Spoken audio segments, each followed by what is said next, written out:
আজ বেশ কিছুদিন পরে মেকআপ নিয়ে বসলাম। যেহেতু আমি কোনো মেকআপ আর্টিস্ট নই বা আমি এরকম শিখিও নি, ওর জন্য যখন আমার ইচ্ছা করে তখনই আমি সাজতে বসে পড়ি। তো এই সিম্পল মেকআপ লুকটা তোমাদের সাথে ভাবলাম শেয়ার করি। তো ভুল ত্রুটি মার্জনীয় আগেই বলে রাখলাম। প্রথমে স্কিনটাকে ভালোভাবে সিটিএম করে মেবেলিনের একটা প্রাইমার ইউজ করলাম। এরপর মেকআপের ছাপি খুলে বসলাম। এই মেকআপ ব্যাগটা আমি অ্যামাজন থেকে নিয়েছি। কি সুন্দর না? যে মেকআপ প্রোডাক্টসগুলো আমার সবচেয়ে বেশি লাগে সেগুলোই এই ব্যাগে আমি গুছিয়ে রেখে দিয়েছি। তো এরপর আমি অ্যাপ্লাই করছি মামা আর্থের ফাউন্ডেশন। শেড নাম্বারটা আমি ভিডিও স্ক্রিনে দিয়ে দিচ্ছি, তোমরা দেখে নিও। ফাউন্ডেশনটা বেশ ভালো, স্কিনের সাথে ইজিলি ব্লেন্ড হয়ে যায়। এরপর অ্যাপ্লাই করছি লরিয়াল প্যারিসের কনসিলার। এখনো পর্যন্ত যে কটা কনসিলার আমি ব্যবহার করেছি তার মধ্যে এটা আমার বেস্ট লেগেছে। যদিও অনলাইনেই কিনেছি, কিন্তু কালারটা বেশ ভালোভাবে ম্যাচ করে গেছে স্কিনের সাথে। দেন ল্যাকমের লুজ পাউডার দিয়ে ভালোভাবে সবকিছু সেট করে নিলাম। নায়কার পিঙ্ক ফ্রাইডে সেল থেকে মেবেলিন ফিটমির এই ব্লাশটা কিনেছিলাম। এত কিউট কালারটা আমার কিন্তু বেশ ভালো লেগেছে আর ইজিলি ব্লেন্ডেবেলও।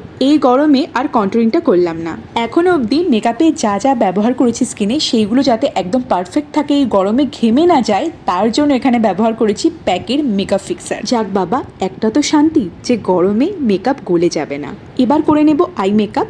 আমি আই মেকআপটা একদম লাইট রেখেছি। গরমে যত হালকা মেকআপ হবে তত মেকআপটা ক্যাচি হবে, তাই জন্য আমি চোখের ওপর খুব বেশি কারুকার্য করলাম না। মেকআপ রিভলিউশনের একটা প্যালেট আমি ইউজ করেছি আর কালারগুলো তো তোমাদের দেখিয়েই দিলাম। বেশিরভাগই আমি ব্রাউন শেডের কালার দিয়েই আই মেকআপটা করেছি আর দিয়ে দিয়েছি হালকা করে আইলাইনার। ফলস ল্যাশেসটা পরার ইচ্ছা ছিল, তারপর ভাবলাম থাকেই, গরমে আর পরবো না, ওই জন্য মাস্কারা অ্যাপ্লাই করে নিয়েছি।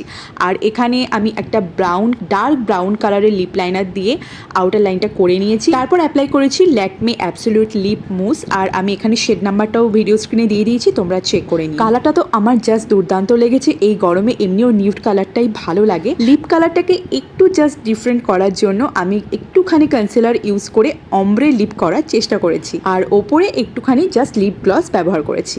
তারপর ছোট্ট একটা টিপ পরে নিয়েছি আর ব্যাস আমি রেডি। এই ভ্যাপসা গরমে যে কোনো অনুষ্ঠানে এরকম ধরনের নিউড লিপস্টিক আর হালকা আই মেকআপ দিয়ে তোমরা সেজে যেতেই পারো। তো আজকের এই মেকআপ লুকটা তোমাদের কেমন লাগলো সেটা আমাকে কমেন্ট করে জানিও, আর তোমরা কী ধরনের মেকআপ লুক দেখতে চাও সেটা আমাকে কমেন্ট করে জানাতে পারো। তাহলে চলো আজকের মতো টাটা।